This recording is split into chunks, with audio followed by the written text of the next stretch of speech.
Hello student, good morning. आप सभी को मैं आज सिखाने वाला हूँ एक्सेल। अब एक्सेल होता क्या है? आप सभी ने अभी पिछली क्लासेस में वर्ड सीखा है। वर्ड सीखने के बाद अब नंबर आता है माइक्रोसॉफ्ट एक्सेल का। अब एक्सेल में होता क्या है? एक्सेल एक माइक्रोसॉफ्ट ऑफिस का ही एक फीचर है जिसमें हम डेटा एंट्री कर सकते हैं। अब डेटा एंट्री कैसे कर सकते हैं, कहाँ से डेटा आता है? सपोज करो आप एक शॉपकीपर हैं या एक दुकानदार हैं। वहाँ पर जब कस्टमर आता है तो कस्टमर सामान लेने के बाद जब शॉपकीपर आपका कोई बिल काटता है तो वो आपसे डिटेल लेता है कि आपका नाम क्या है, आप कहाँ से आए हैं, या आपका मोबाइल नंबर क्या है, या आपकी डेट ऑफ बर्थ क्या है। वॉट एवर जो भी आप यहाँ पर उसको डेटा देते हैं तो वो डेटा एक रो फॉर्म में होता है, या किसी भी स्कूल या किसी भी कॉलेज या किसी भी इंस्टीट्यूट में अगर कोई डेटा मैनेजमेंट होता है जहाँ पर 1000-2000 बच्चे पढ़ते हैं, इवन 100-200 बच्चों को छोड़ो, 1000 बच्चों को छोड़ो, 100-200 बच्चे भी पढ़ते हैं, तो उनका डेटा मैनेजमेंट करने के लिए हमको किस सॉफ्टवेयर की ज़रूरत पड़ती है? वो है एक्सेल। अब एक्सेल में मेन काम क्या है? डाटा एंट्री, डाटा क्लीनिंग और डाटा एनालाइज, एंड उसके बाद उसकी रिपोर्ट बनाई जाती है। तो आइए हम स्टार्ट करते हैं माइक्रोसॉफ्ट एक्सेल। एक्सेल में कैसे वर्क करते हैं तो मैं ये सब सिखाने वाला हूँ। तो सबसे पहले हम ओपन करेंगे माइक्रोसॉफ्ट एक्सेल को। अब एक्सेल को ओपन करने के लिए सर्च बार में नीचे जाएंगे और वहाँ पर टाइप करेंगे EXCEL एक्सेल। एक्सेल आते ही उस पर क्लिक करेंगे। क्लिक करने के बाद ये उसका होम पेज है, यानी कि उसका इंडेक्स पेज है। फर्स्ट ऑफ ऑल यहीं पर आकर ओपन होगा। तो सबसे पहले होम है, न्यू फाइल लेना चाहते हैं न्यू फाइल ले सकते हैं, कोई पुरानी फाइल ओपन करनी है ओपन कर सकते हैं, अदरवाइज कोई रिसेंट फाइल यानी कि अभी अभी आपने कल या परसों में उस पर कोई वर्क किया है तो वो यहाँ पर सेव होकर दिखाई देगी। ऊपर कुछ बने बनाए टेम्पलेट्स हैं, जैसे वेलकम टू एक्सेल है, फॉर्मूला ट्यूटोरियल है, पावर क्वेरी ट्यूटोरियल है, या फिर हमको ब्लैंक, अभी हम स्टार्ट कर रहे हैं बिल्कुल स्टार्टिंग से, तो अभी हमको क्या चाहिए? ब्लैंक वर्कबुक चाहिए। तो यहाँ पर क्लिक करेंगे। इसके बाद ये आ जाएगा माइक्रोसॉफ्ट एक्सेल का होम पेज। अब होम पेज पर आने के बाद क्या होगा कि सबसे पहले जब बाय डिफ़ॉल्ट आता है तब क्या करते हैं, क्या होता है, सबसे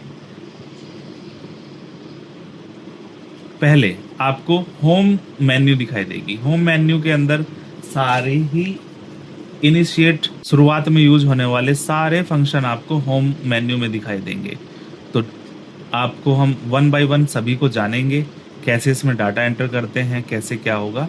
आइए चलते हैं। तो सबसे पहले जान लेते हैं कि हमारी वर्कशीट जो है, इसको वर्कशीट बोल सकते हैं या डेटा सीट बोल सकते हैं, या नोट वर्कबुक बोल सकते हैं, या फिर इसको टेबल बोल सकते हैं। लेकिन सबसे नीचे इसका नाम दिया हुआ है सीट 1, यानी कि हम इसको बोलेंगे सीट। अब इसमें आप देख सकते हैं कि हमारी सीट कितनी बड़ी है। तो इसको देखने के लिए हम कंट्रोल प्लस डाउन एरो की प्रेस करेंगे। उसके बाद हमें पता चलेगा इसमें 10,48,576 रो हैं, ठीक है। और इसमें कॉलम कितने हैं? अब इसमें हमने रो तो देख ली है, लेकिन कॉलम देखने के लिए हम वापस जाएंगे, कंट्रोल अप एरो दबाएंगे और उसके बाद जाएंगे हम कंट्रोल राइट एरो के साथ। अब राइट एरो में क्या आपको दिखेगा? लास्ट कॉलम XFD तक जाता है, A से लेकर XFD तक। इसका मतलब होता है इसमें 16,334 या 16,000 के समथिंग इसमें कॉलम होते हैं। ये बहुत ही लार्ज अमाउंट ऑफ कॉलम्स हैं और बहुत ही large amount of the row हैं जो हमसे कभी नहीं भरेंगी। तो आ जाइए हम स्टार्टिंग से वर्क करना स्टार्ट करते हैं। कंट्रोल के साथ वापस आ जाएंगे, कंट्रोल लेफ्ट एरो की से हम स्टार्टिंग में आ जाएंगे। तो सबसे पहले हम जानते हैं कि हम कि हम एक्सेल में वर्क कैसे कर सकते हैं। सबसे पहले हमको दिखेगी वर्क बुक यानी कि सीट हमारी। अब सीट ये क्या होती है, जो सामने हमको दिख रही है, ये ग्रिड लाइन है। ग्रिड लाइन क्या होती है, नॉन प्रिंटेबल होती हैं। ये अगर आप इस समय इसका प्रिंट दोगे तो इसमें आपकी ग्रिड लाइन प्रिंट नहीं होगी। अब ए से जो प्रेजेंट होते हैं वो कॉलम प्रेजेंट होते हैं, और नंबर से जो प्रेजेंट होते हैं वो आपकी रो प्रेजेंट होती हैं। और इन दोनों का जो कॉम्बिनेशन है ये, इसको बोलते हैं सेल। ये क्या है, एक सेल है। सेल से ही हम सारा वर्क करते हैं। अब सपोज करो हम इसमें डाटा एंटर कैसे कर सकते हैं, तो हमने पहले एक एग्जांपल लिया था कि एक शॉपकीपर अगर आपका डाटा एंटर करता है तो वो कैसे करेगा। आपका सीरियल नंबर हो गया, सीरियल नंबर, इसके बाद आपका नेम आ जाएगा, उसके बाद आपका मोबाइल नंबर आ जाएगा, नंबर आ जाएगा, इसके बाद आपका एड्रेस आ जाएगा। ये एक छोटी सी इंफॉर्मेशन यहाँ पर एक शॉपकीपर ले सकता है, लेकिन हमको थोड़ा और आगे चलना है तो हम इस एग्जाम्पल को ना लेते हुए हम एग्जाम्पल लेते हैं कि हम किन्हीं 10 स्टूडेंट के मार्क्स का टोटल, उसका डाटा और उसके मार्क्स एंटर करेंगे, और उसको कैसे हम डिज़ाइन और मैनिपुलेट करेंगे, आइए हम देखते हैं। तो सबसे पहले सीरियल नंबर आ जाएगा, नेम आ जाएगा, इसके बाद सब्जेक्ट आ जाएंगे। सपोज करो हमारा हिंदी आ गया, फिर इंग्लिश आ गया, फिर हमारा मैथ आ जाएगा, फिर हमारा साइंस आ जाएगा, फिर हमारा सोशल साइंस आ जाएगा।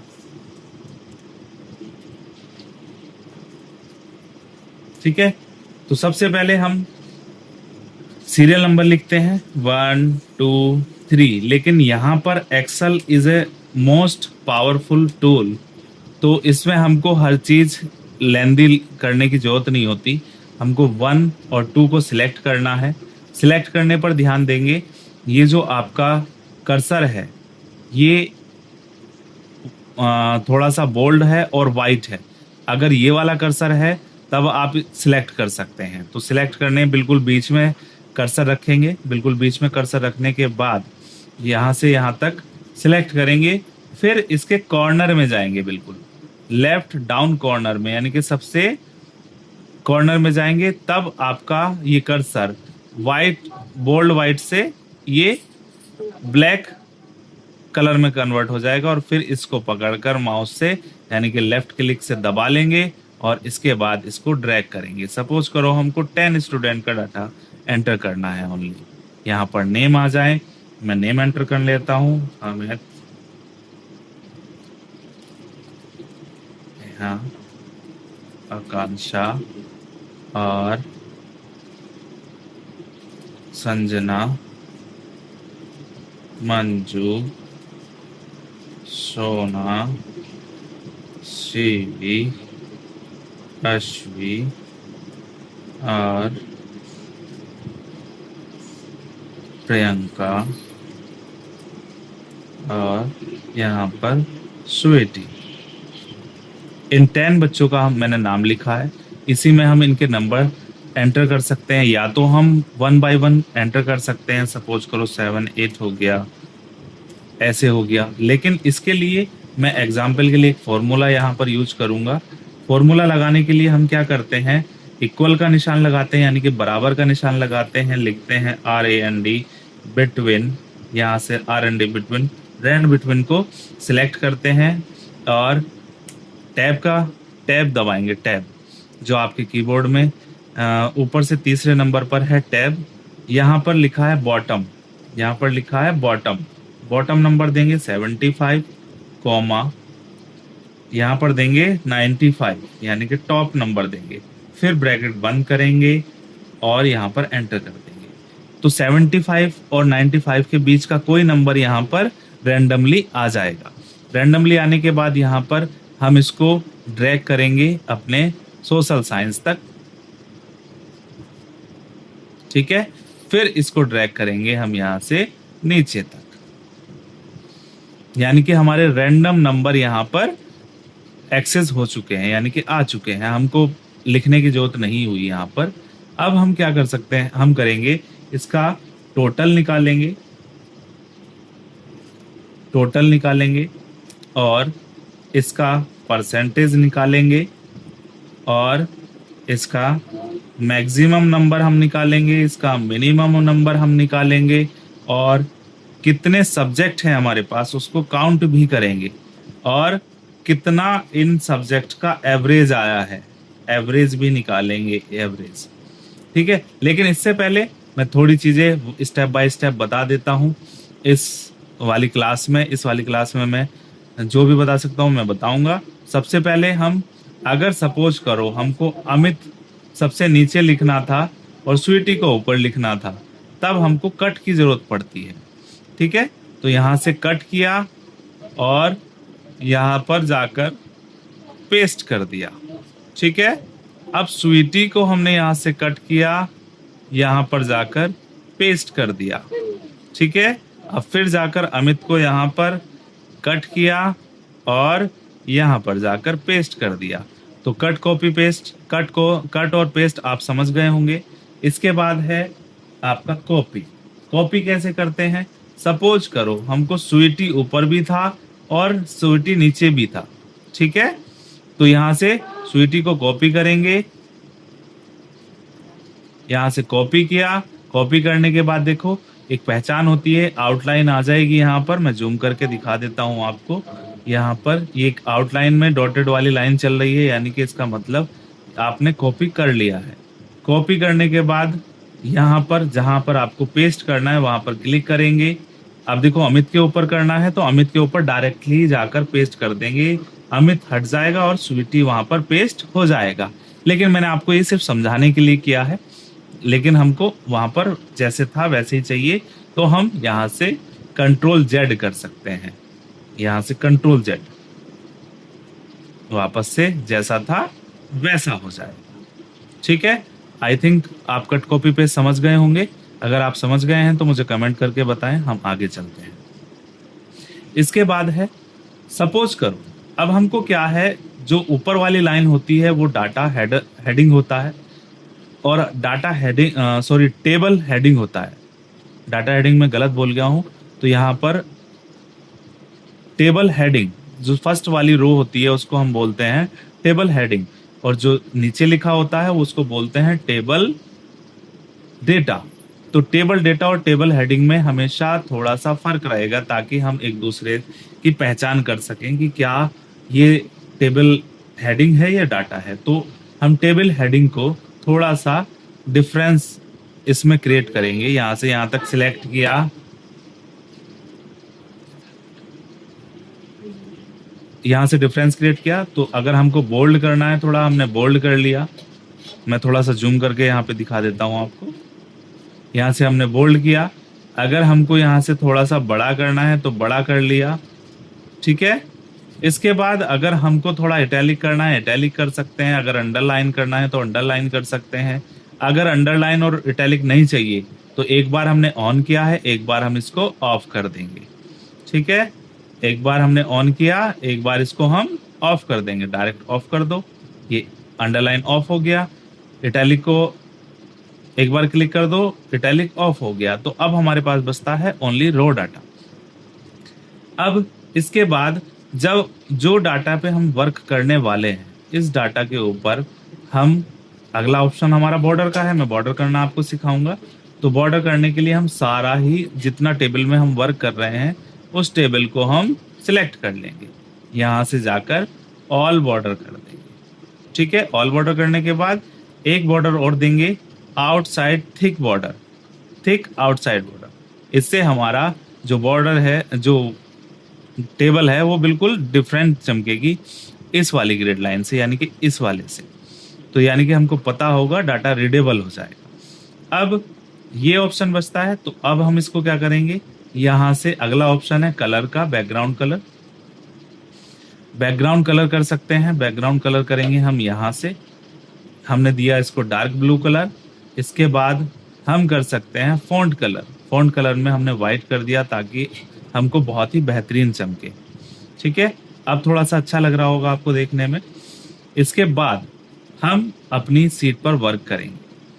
अगर किसी भी चीज़ का साइज़ बढ़ाना है तो आप कैपिटल ए, ये बड़ा वाला ए जो है, इंक्रीज फॉन्ट साइज लिखा भी है इसकी डेफिनेशन, इंक्रीज फॉन्ट साइज और डिक्रीज फॉन्ट साइज। यहाँ से छोटा हो सकता है, यहाँ से बड़ा हो सकता है।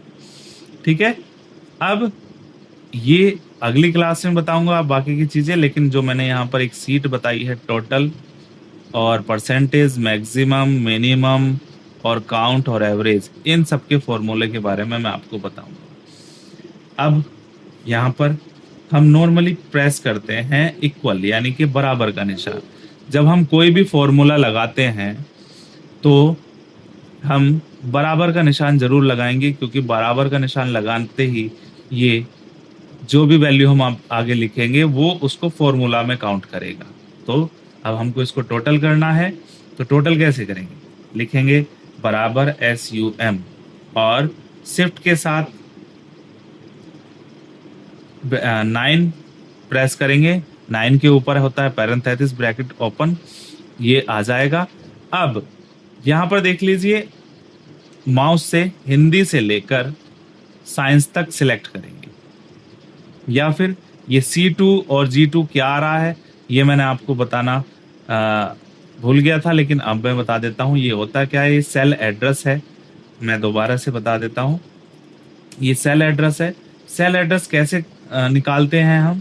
यहाँ से कौन सा कॉलम है, कॉलम को देख लेंगे। पहले कॉलम का नाम आता है, फिर रो का नाम आता है। ठीक है, तो हमारा जो 80 हिंदी के नंबर लिखे हुए हैं वो कौन सी सेल में लिखे हुए हैं, आप उसका एड्रेस यहाँ पे देख सकते हैं, C2। तो यहाँ से आपको पता लग जाएगा कि कौन से सेल में हम हैं, यानी कि कॉलम पहले आएगा और रो बाद में आएगी, और इसी से हमारे सेल का एड्रेस पता चलता है कि हमारे सेल का एड्रेस क्या है। तो यहाँ पर हमारे सेल का एड्रेस है C2। तो अब यहाँ पर चलते हैं, या तो आप यहाँ पर लिखते हैं SUM ब्रैकेट स्टार्ट शिफ्ट और 9 के साथ। अब यहाँ से यहाँ तक सिलेक्ट कर लेंगे, या फिर आप डायरेक्ट कीबोर्ड से C2 शिफ्ट के साथ कॉलन और G2 तक वर्क करेंगे। G2 लिखेंगे और एंटर कर देंगे। इससे आपका जो सब्जेक्ट है, यानी कि आपके मार्क्स ऑब्टेन किए हैं आपने, उसका टोटल निकल जाएगा। उसके बाद है परसेंटेज। परसेंटेज निकालने के लिए सीधा है इक्वल का निशान लगाएंगे, टोटल को सिलेक्ट करेंगे, डिवाइडेड बाय 500 क्योंकि 5 सब्जेक्ट हैं हमारे। इसके बाद इनटू 100, यही परसेंटेज निकालने का फॉर्मूला होता है। जैसे ही आप एंटर करेंगे आपकी परसेंटेज निकल जाएंगी। इसके बाद है मैक्सिमम, बराबर का निशान लगाएंगे, मैक्स लिखेंगे और इक्वल का निशान पैरेंथेसिस ओपन करेंगे, और कहाँ से कहाँ तक सिलेक्ट कर लें या फिर आप लिख लें, ये आपके ऊपर डिपेंड करता है। और ब्रैकेट बंद करने के बाद एंटर करें तो आप देखेंगे कि 87 सबसे बड़ा नंबर है। और मिनिमम निकालने के लिए आप फिर से क्या करेंगे, बराबर का निशान लगाएंगे, मिनिमम लिखेंगे, ब्रैकेट स्टार्ट करेंगे, और कहाँ से कहाँ तक देखना है हमको, यहाँ से यहाँ तक देखना है, C2 से G2 तक, और एंटर कर देंगे। तो 76 क्या है, सबसे छोटा नंबर है। हम कितने सब्जेक्ट यहाँ पर काउंट कर रहे हैं वो देखने के लिए हम यहाँ पर बराबर का निशान लगाएंगे, सीधे सीधे लिखेंगे COUNT count, bracket start shift plus 9, यानी कि शिफ्ट के साथ जब 9 दबाते हैं तो पैरेंथेसिस ओपन हो जाता है। और कितने सब्जेक्ट हम यहाँ पर काउंट कर रहे हैं, C2 से G2 तक, एंटर करेंगे 5। अगर हम सब्जेक्ट जितने भी सब्जेक्ट हैं उनका एवरेज निकालना चाहते हैं तो एवरेज निकालने के लिए हम यहाँ पर करेंगे बराबर का निशान लगाएंगे, एवरेज लिखेंगे, एवरेज यहाँ पर टैब दबाएंगे, टैब दबाने से यहाँ पर आपका एवरेज फॉर्मूला ऑन हो जाएगा, और जितनी वैल्यू का एवरेज निकालना है आप ब्रैकेट स्टार्ट करके ब्रैकेट बंद कर देंगे। यहाँ पर आपका एवरेज भी निकल जाएगा। एवरेज और परसेंटेज बिल्कुल बराबर आएंगी, क्योंकि एवरेज भी वही होता है और परसेंटेज भी वही होती हैं। अब यहां से टोटल से आप एवरेज तक सिलेक्ट करेंगे। सिलेक्ट करने के बाद इसके कॉर्नर में जाएंगे। जैसे ही बड़े वाले वाइट कर्सर से बदल कर कॉर्नर में जाएगा तो ब्लैक छोटा वाला कर्सर हो जाएगा। मैं थोड़ा सा और जूम कर लेता हूँ। ब्लैक वाला कर्सर हो जाएगा। इसके बाद यहाँ से पकड़ के लेफ्ट क्लिक दबा के रखेंगे और इसको नीचे ड्रैग करेंगे। ये देखिए, जितने भी फॉर्मूले हमने लगाए थे वो सब एक साथ चल चुके हैं और सभी सारी हमारी टेबल का जो डेटा है वो निकल के सामने आ चुका है। तो अब इसकी आपको प्रैक्टिस करनी है। आई होप ये वीडियो आपको पसंद आई होगी, ये लेक्चर आपको पसंद आया होगा। अभी हमने जहाँ तक कवर किया है अभी इसी की प्रैक्टिस करो, इसके बाद हम आगे चलते हैं। ठीक है, अब इतना डेटा बनाने के बाद हम कहाँ पर आते हैं कि सपोज करो हमको जो रो है हमारी उसका साइज बढ़ाना है।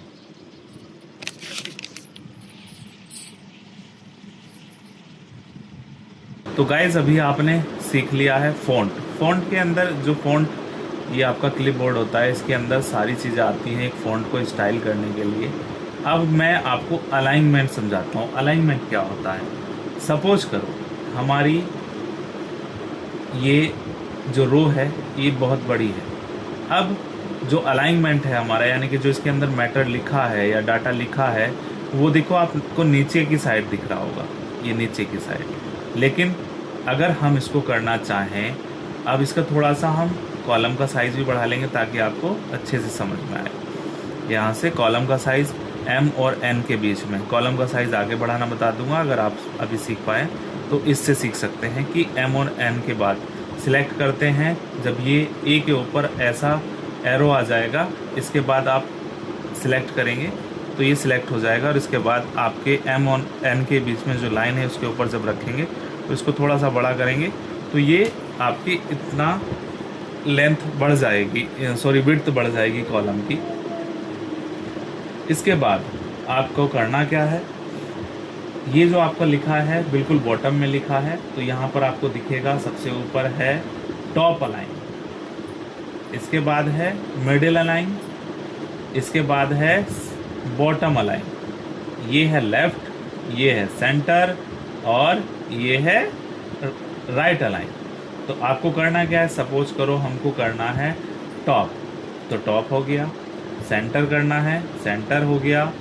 और सेंटर का सेंटर में करना है तो सेंटर हो गया। और लेफ़्ट में करना है, लेफ़्ट में हो जाएगा। राइट में करना है, राइट में हो जाएगा। तो हमको सेंटर का सेंटर करना है। इसके बाद हमको ये जो लाइन लिखी है ऊपर, इसको सिलेक्ट करते हैं। यहाँ पर ये है आपका डिक्रीज़ इंडेंट। अगर हमको इन सब में से कुछ नहीं चाहिए तो हम इसका इंक्रीज़ कर सकते हैं इंडेंट और डिक्रीज़ कर सकते हैं इंडेंट, या नॉर्मली हम सेंटर से सेंटर ले लेते हैं, सेंटर और सेंटर करते हैं। तो ये बेस्ट होता है, दिखता भी अच्छा है और एट्रैक्टिव लगता है। इसके बाद बचता है इसमें ये आपका ओरिएंटेशन, किस तरह से ओरिएंटेशन रखना चाहते हैं, एंगल किस तरह का एंगल रखना चाहते हैं। ऐसे एंगल रखना चाहते हैं तो ऐसे कर सकते हैं। यहाँ से क्लॉकवाइज एंगल रखना चाहते हैं तो क्लॉकवाइज एंगल हो जाएगा, वर्टिकल टेक्स्ट हो जाएगा। और यहाँ से रोटेट टेक्स्ट अप हो जाएगा, यहाँ से रोटेट टेक्स्ट डाउन हो जाएगा। यहाँ से फॉर्मेट सेल से जाके आप खुद भी अपने अकॉर्डिंग यहाँ से किसी भी स्टाइल में आप यहाँ पर कर सकते हैं और ओके कर सकते हैं। ये कर दिया, ठीक है। अदरवाइज़ आपको नॉर्मल अच्छा लग रहा है तो आप नॉर्मल इसको रख सकते हैं, हमको नहीं चाहिए। तो इसको हटाने के लिए आप क्या करेंगे, यहाँ पर कंट्रोल Z करते चले जाएंगे और यहाँ से नॉर्मल ले आएंगे। अब रैप टेक्स्ट क्या होता है। रैप टेक्स्ट अगर सपोज करो मैं इसको मैथ को यहाँ पे छोटा कर देता हूँ और ये मैथ बहुत छिप गया है, इसको दिखाने के लिए अगर मैं इस पर क्लिक कर कर रैप टेक्स्ट करता हूँ तो क्या होगा, मैथ इसी सेल में एडजस्ट होकर आपको दिखने लगेगा। और अगर मैं इसको बंद कर देता हूँ तो मैथ छिप जाएगा। तो छिपाने से बचाने के लिए हमको अगर जगह कम है तो हम रेपटेक्स का यूज करते हैं, अदरवाइज़ रेपटेक्स में जगह काफ़ी है तो हम इसको डबल क्लिक करें तो वो ऑटो एडजस्ट हो जाएगा। अब हमको यहाँ पर ज़रूरत पड़ती है मर्ज सेंटर की। मर्ज सेंटर क्या है, यानी कि हमको नहीं पता कि हमने किसका डाटा बनाया, किस क्लास का डाटा बनाया है, तो हमको यहाँ पर ज़रूरत पड़ती है इंसर्ट करने की। यहाँ पर हमने एक रो इंसर्ट की और यहाँ पर हमने इस सबको क्या सिलेक्ट किया और मर्ज सेंटर कर दिया और यहाँ पे लिख दिया बैच 1 डेटा। इसको हम यहाँ पर सिलेक्ट करके बोल्ड कर सकते हैं, बड़ा कर सकते हैं, यहाँ से कलर कर सकते हैं, यहाँ से फ़ॉन्ट कलर कर सकते हैं। तो यानी कि अब अगर आप देखें तो आपकी जो एक सीट है वो प्रॉपर वे में लग रही है। तो आज हमने सीखा क्लिपबोर्ड, फ़ॉन्ट, अलाइनमेंट और फॉर्मूले। ठीक है, जितने भी फॉर्मूले मैंने यहाँ पर यूज किए हैं मैं आपको शो कर देता हूँ। रैंड बिटवीन का यहाँ से मैं लिख दूंगा नीचे कौन सा रैंड बिटवीन होता है, लेकिन टोटल और मैक्स के मैं आपको फॉर्मूले शो करूँगा। यहाँ से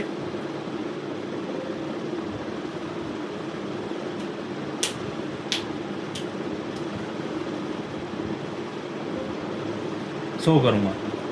तो मैं पहले यहाँ पर पेस्ट स्पेशल से यहाँ पे वैल्यू ले रहा हूँ सिर्फ रैंड बिटवीन की, ताकि चीज़ें चेंज ना हो। अब यहाँ पर जाके मैं 100 फॉर्मूले कर देता हूँ। रिव्यू में जाके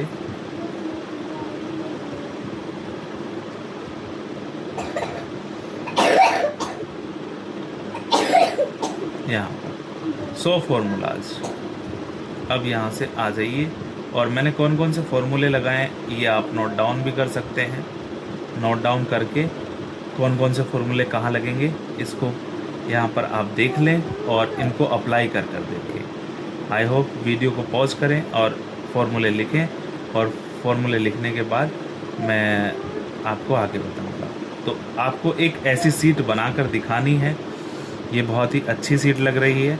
आई होप कि ये वीडियो आपको पसंद आई होगी और ये लेक्चर आपको अंडरस्टूड हो, यानी कि आपको समझ में आए। और अगर कुछ चीज़ें समझ में नहीं आती आप डायरेक्ट मुझे कमेंट कर सकते हैं।